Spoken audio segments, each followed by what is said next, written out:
사랑하는 은혜아지리 장로교회 교회 여러분, 어젯밤도 평안하셨습니까? 오늘도 예수님을 따라가는 제자의 삶을 살아감으로 하나님의 영광을 드러내는 저와 여러분이 되시기를 주님의 이름으로 축원합니다. 오늘 새벽에 만나 본문은 출애굽기 35장 1절에서 35절입니다. 출애굽기 35장 1절에서 35절을 제가 읽어드리겠습니다.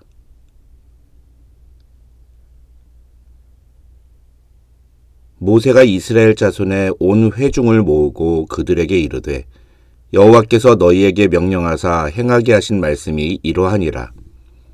엿새 동안은 일하고 일곱째 날은 너희를 위한 거룩한 날이니 여호와께 엄숙한 안식일이라.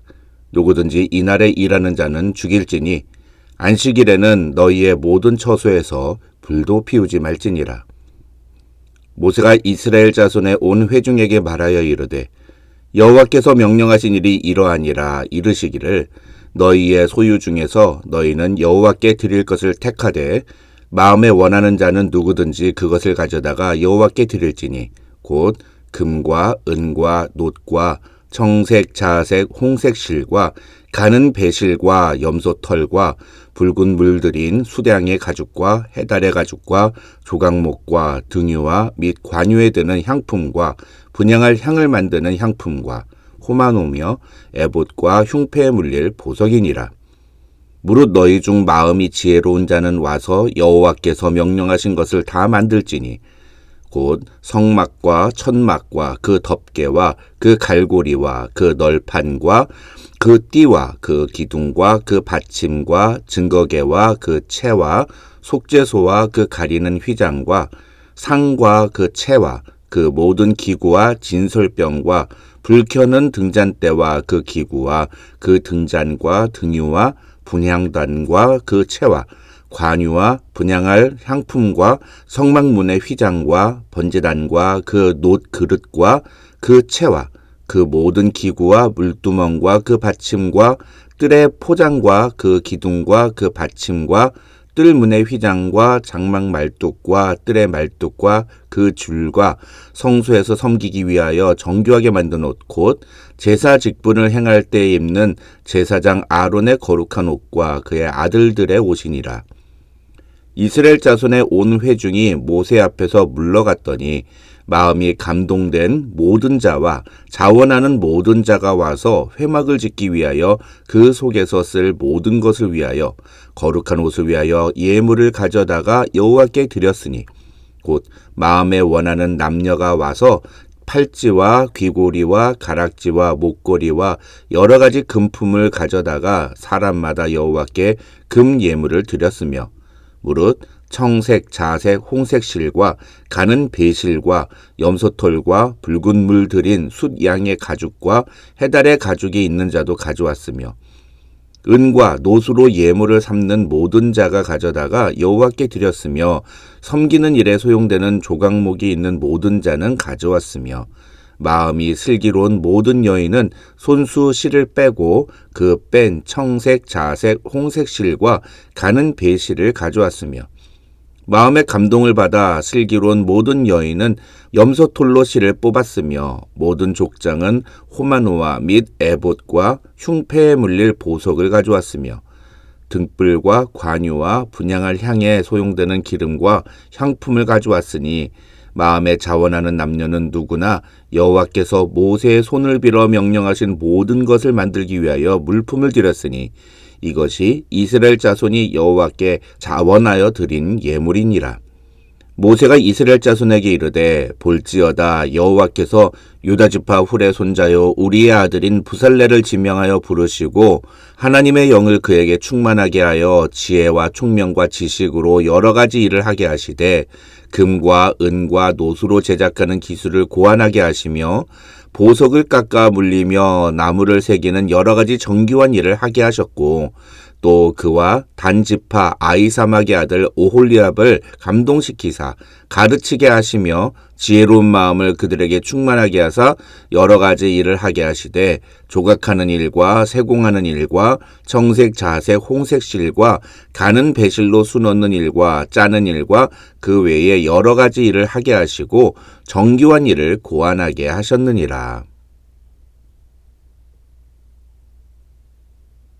출애굽기 35장에서 40장에는 앞서 25장부터 31장에서 하나님이 모세에게 지시하신 성막과 그 기구들을 모세가 어떻게 구체적으로 만들어갔는지를 보여주고 있습니다. 그래서 외형적으로 보면 출애굽기 35장부터 40장은 25장부터 31장까지의 내용과 거의 똑같다고 할 수 있습니다. 35장부터 40장까지의 본문을 다룰 때 앞으로 우리는 그 본문의 내용을 다시 한번 다루지 않고 이 내용들 중에 우리가 놓쳐서는 안 되는 몇 가지를 간추려서 핵심만 다루도록 하겠습니다. 전에도 한번 말씀드렸습니다만 출애굽기 25장부터 31장에는 하나님이 이스라엘 백성들에게 기대하시는 예배의 모습이 기록되어 있다고 할 수 있습니다. 그런데 32장부터 34장에는 그런 이스라엘 백성들이 하나님께 진짜로 보여드린 잘못된 예배의 모습이 나옵니다. 그리고 이제 35장부터 40장에는 그렇게 하나님 앞에 범죄한 이스라엘 백성들이 자신들의 죄를 깨닫고 회개한 후에 하나님께 보여드린 올바른 예배의 모습이 기록되어 있다고 볼 수 있습니다. 오늘 본문인 35장은 그 중에 첫 번째 내용으로 크게 네 부분으로 구분할 수 있습니다. 먼저 4절부터 19절에서 모세는 하나님이 명령하신 대로 성막 제작에 필요한 재료들이 어떤 것들인지를 이야기합니다. 그 다음 20절에서 29절에는 이스라엘 자손들이 모세가 이야기한 물건들을 여호와께 예물로 드렸다는 내용이 나오고 마지막으로 30절에서 35절에는 모세가 하나님의 명령을 따라서 부살렐과 오홀리압을 성막 제작의 책임자로 지명하는 장면이 나옵니다. 성막을 만드는 것은 하나님의 임재를 가시화하는 매우 중요한 작업입니다. 그래서 36장부터 모세는 하나님이 지시하신 대로 성막 제작 방법을 아주 꼼꼼하게 자세히 지시합니다. 그만큼 중요한 일이라서 아무렇게나 해서는 안 된다는 것입니다. 그런데 그렇게 중요한 성막 제작에 대해 이야기하기 전에 모세는 먼저 안식일 규례에 대해서 이야기합니다. 1절로 3절의 내용을 핵심만 간단하게 요약하면 안식일에는 아무 일도 하지 말고 심지어 불도 피우지 마라. 만약에 그렇게 안식일을 어기는 사람이 있다면 그 사람은 죽이라는 것입니다. 안식일은 율법에 해당되는 내용입니다. 그에 반해 35장부터 나오는 내용은 성막 제작에 관한 것입니다. 쉽게 말하면 안식일 규례는 성막 제작과는 상관이 없는 내용이라는 것입니다. 그런데 모세는 이 안식일 규례를 성막 제작과 관련된 이야기를 하기 전에 먼저 합니다. 왜 그렇게 했을까요? 결론부터 말씀을 드리면 이것은 우리가 어떤 일을 하는 것보다도 그 마음과 자세, 하나님 앞에서의 중심이 더 중요하다는 것을 이야기하고 있는 것입니다. 안식일 규례의 핵심은 하나님을 자신의 진정한 주인으로 인정하고 자신은 하나님의 거룩한 백성이라는 사실을 고백하는 것입니다. 그런데 신약시대 유대인들은 그런 하나님의 뜻은 깨닫지 못한 채 일하지 말라 하는 문구에만 집착하니까 율법주의에 빠지게 된 것입니다. 이것이 중요한 이유는 4절부터 29절에 나오는 내용이 바로 하나님을 자신의 주인으로 인정하는 자가 보여주어야 하는 또 다른 모습들이기 때문입니다. 다시 말해서 안식일은 우리가 시간을 통해 하나님을 나의 주인으로 인정하는 방법이라면 4절부터 29절은 물질을 통해 하나님을 나의 주인으로 인정하는 모습이 무엇인지를 우리에게 보여주고 있는 것입니다.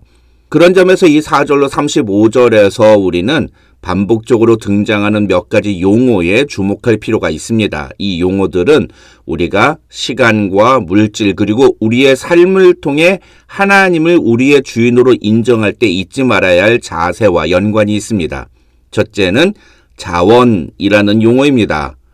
5절과 21절, 22절, 그리고 29절에서 모세는 이스라엘 백성들에게 자원하는 마음으로 하나님께 예물을 드려야 함에 대해서 이야기합니다. 이것은 하나님은 우리의 물질을 세금처럼 강제로 징수하지 않으시고 오히려 우리가 자원하는 마음으로 하나님께 드리기를 원하신다는 사실을 보여줍니다. 앞선 32장에서 이스라엘 자손들은 자신들의 장신구를 아낌없이 빼내어 우상 금송아지를 만드는 데 사용했습니다. 그러나 35장에서 이스라엘 백성들은 똑같은 장신구와 물품들을 여호와의 성막을 위해 자원함으로 가져옵니다. 학자들은 이 자원하는 마음으로 여호와께 성물 건축에 필요한 예물들을 드리는 이스라엘 백성들의 모습을 가리켜 그들이 하나님 앞에 진심으로 회개했음을 보여주는 것이라고 설명합니다. 즉, 자원하는 마음은 하나님의 은혜로 죄 용서함을 받은 백성들에게서 발견되는 하나의 자세라는 것입니다. 둘째는 지혜라는 단어입니다. 10절과 25절, 26절 그리고 31절과 35절을 보시면 모세는 성막을 제작하는 자들에게 필요한 자격으로 지혜 또는 슬기로운 마음을 강조합니다. 그런데 보통 지혜로운 마음이라고 하면 우리는 어떤 탁월한 지식을 갖고 있는 것으로 생각하는데 여기서 모세가 이야기하는 지혜는 하나님의 목적을 효과적으로 수행할 수 있는 숙련된 기술이나 혹은 전문적인 능력을 갖춘 것을 의미합니다. 이것은 어떤 의미에서 선천적으로 갖게 된 재능을 의미하기도 합니다. 학자들은 브살렐이나 오홀리압이 하루아침에 성막 제작에 필요한 재능을 얻게 되었다고 해석하지 않습니다. 브살렐이나 오홀리압은 성막 제조의 책임을 맡기 이전부터 각자의 분야에서 재능을 보여왔고 그래서 사람들로부터도 인정을 받았고 하나님께도 인정을 받은 것이다 이렇게 추정합니다. 그러나 31절과 35절을 보면 그들이 애초부터 그런 재능을 갖고 있기 때문에 하나님께 쓰임을 받은 것이 아니라 하나님께서 그 일을 제대로 감당하게 하기 위해서 브살렐과 오홀리압에게 충만하게 하나님의 영을 부어주시고 그래서 지혜와 총명과 지식으로 여러 가지 일들을 하게 하셨다고 성경은 말하고 있다는 것입니다. 즉 여기서 말하는 지혜는 단순한 기술이나 실력을 의미하는 것이 아니라 하나님이 그들과 함께 하심으로 말미암아 나타나는 탁월한 성과 그리고 하나님이 원하시는 결과물을 만들어내는 능력을 의미한다고 볼 수 있습니다. 이것을 통해 우리는 하나님의 일은 인간의 재능만 가지고 할 수 있는 것이 아니며 또 결과가 어떠하든 그냥 성실히 하기만 하면 되는 것도 아니라는 사실을 알아야 합니다. 하나님께서 우리에게 지혜로운 마음을 주실 때 우리는 하나님의 일을 탁월하게 감당함으로써 하나님의 뜻을 이루는 데 쓰임받을 수 있는 것입니다. 셋째는 명령하신 대로라는 표현입니다. 1절, 4절, 10절, 29절 등에서 모세가 백성들에게 말을 시작하고 마칠 때마다 모세는 이것이 여호와의 명령이라는 것을 강조합니다. 다시 말해서 성막은 인간의 아이디어나 능력에 의해서 만들어지는 건물이 아니라 철저히 하나님의 계시와 말씀을 따라서 만들어져야 하는 거룩한 공간이라는 것을 보여주는 것입니다. 이것은 우리의 삶의 모습도 마찬가지입니다. 그리스도인들은 우리의 삶을 통해 하나님의 뜻을 이루어가고 하나님의 영광을 드러내는 삶을 살아야 합니다. 그 과정에서 우리는 우리 마음대로, 우리 생각대로, 우리의 판단대로 혹은 우리의 능력대로 살아가는 것이 아닙니다. 우리는 철저히 하나님의 말씀대로 순종하는 삶을 살아가야 합니다. 그때 비로소 우리는 하나님이 원하시는 하나님의 뜻을 이룰 수가 있는 것입니다.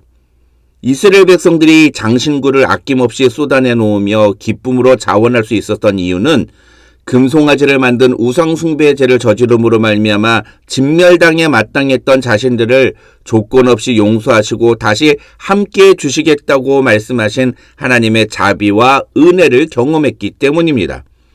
우리 역시 마찬가지입니다. 우리가 삶을 통해 하나님을 우리의 주인으로 인정할 수 있는 것은 우리의 인간적인 의지에 의해서가 아니라 아무 자격 없는 나를 하나님의 자녀 삼으시기 위해 자기의 전부를 내주신 그리고 자신의 몸을 십자가 위에 모두 내어주신 예수 그리스도의 은혜와 긍휼하심 때문입니다. 그 십자가의 은혜가 우리의 내면에 강수처럼 흐를 때 비로소 성령께서 우리 안에 있는 그 굳어버린 마음에도 자원하는 마음을 부어주시며 그것을 통해 의무가 아닌 사랑으로 주님을 따르는 주체적이고 역동적인 신앙의 삶을 살아갈 수 있게 되는 것입니다. 그래서 오늘 우리가 자원하는 마음으로 주님께 우리의 모든 것을 내어드릴 수 있는 것은 우리의 결단에 의해서가 아니라 성령께서 우리 마음에 은혜를 부어주실 때만임을 우리는 알아야 합니다. 오늘도 자원하는 마음과 지혜로운 마음 그리고 하나님의 명령대로 순종하는 삶을 통해 하나님만이 우리의 주인 되심을 세상에 증거하기 위해 성령께서 우리의 마음에 놀라운 십자가 구속의 은혜를 부어주시기를 간절히 소망하는 저와 여러분이 되시기를 주님의 이름으로 축원합니다.